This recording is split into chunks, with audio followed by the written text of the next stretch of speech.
Good morning. This is Aunt Beth. Welcome to my lamppost, the light I'm currently living in. This morning I wanted to talk to you about the Baltimore bridge collapse. Sort of some thoughts as far as the allegory for our lives. I live north of Baltimore.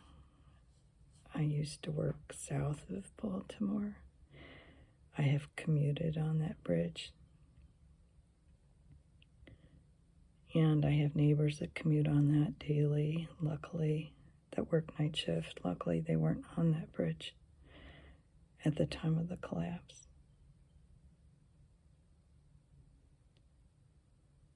So it's scary and amazing and everything else. But I want a seed thought for you this morning as far as an allegory for our lives. How do we respond when we are blindsided by an impact blow, somebody that's out of control to our lives? An impact, a blow we were never meant to take. I think a lot of us are sustaining or trying to sustain, and we're collapsing under grief, under loss, or we have a sustained load of something that we're trying to take care of, and God, as our architect and designer, never meant for us to be functioning under that sustained load. I have an early engineering report that says that the Mayday call was maybe 10 minutes tops warning and went out on a channel that's basically not monitored. But somebody got it, and somebody took decisive action. There used to be a toll plaza on the top end of that bridge, but there's no gates anymore to close. Luckily, the collateral damage was minimal. It was horrible for the people that lost their lives on that.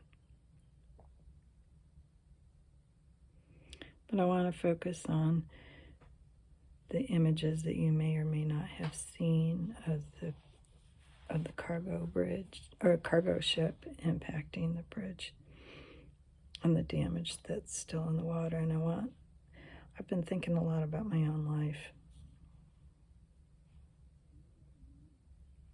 Do we recognize the damage that's done when we take a blow that we were never meant to take? Or do we, in our pride, try to pretend that everything's okay? Because it's not just us that's impacted if we're the bridge.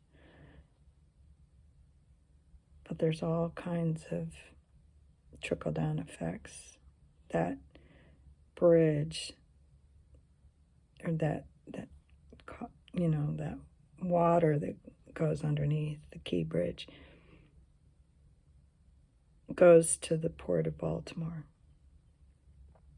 So cruise ships, but also supply ships, go in to that port. It's right by Fort McHenry. Remember it's called the Key Bridge because of Francis Scott Key, who wrote the Star-Spangled Banner over the Battle of 1812 that took place right there.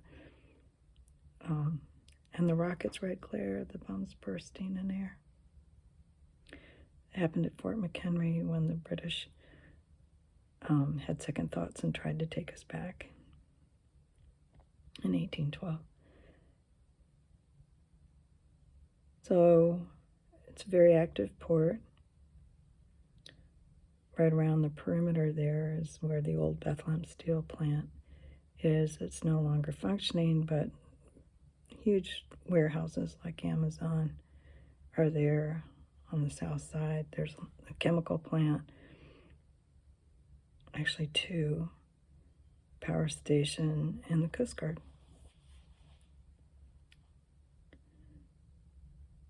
But what that means is they're going to have to figure out something else.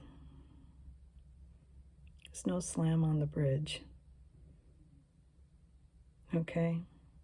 And I guess the question is, when we take a huge hit to our lives,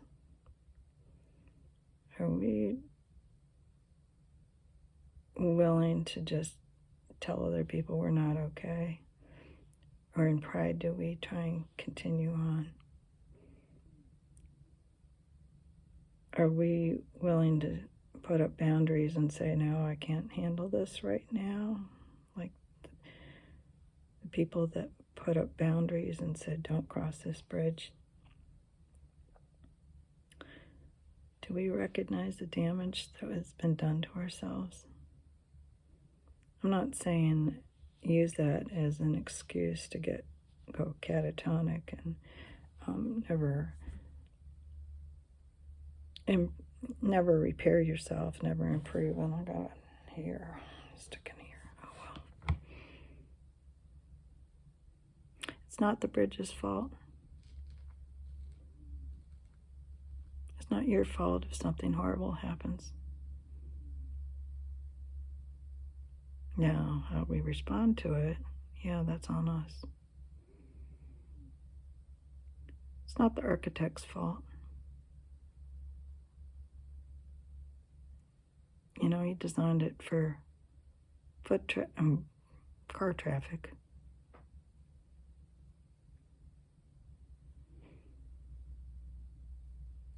It's not God's fault as the architect of our lives when other things go out of control and slam into us. They lose power. We don't know why that ship lost power, but it lost power.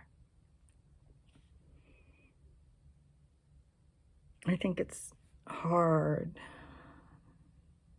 but in the long run best, we are honest with ourselves and say, I can't do this right now. But that doesn't give you a pass to spend your whole life sitting in the dumps.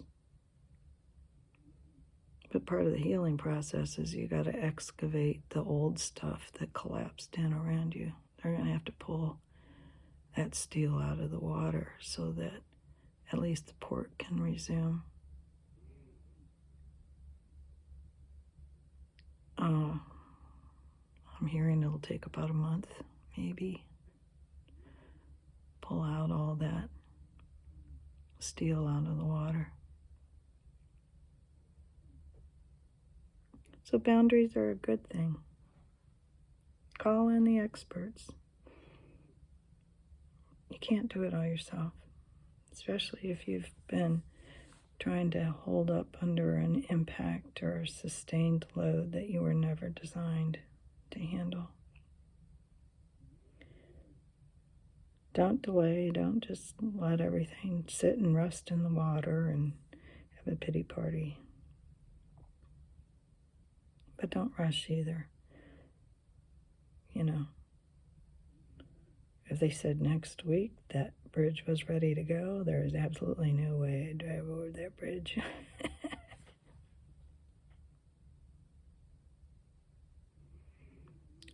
And also, if people around you that you're connected to have collapsed under the grief, don't be kicking them when they're down, but be ready to pick up the slack. You know, it's interesting that I've heard more trains this morning than I have in years go by. And that's interesting because the railroads go sort of near the port. But it makes sense that they would divert from the container ships to the railroads. The point is, it's not about us, not about you.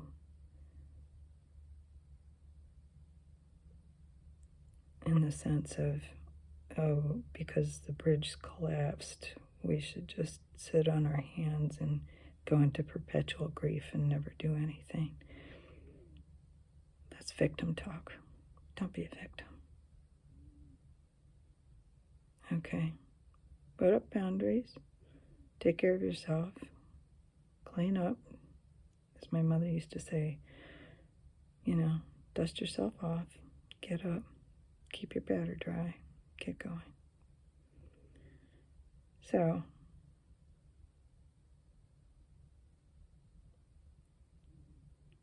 anyway, interesting thought as far as an allegory for our lives. I only have questions. I don't have any answers. But I know after trying to function under a sustained load I was never meant to bear. Don't beat yourself up.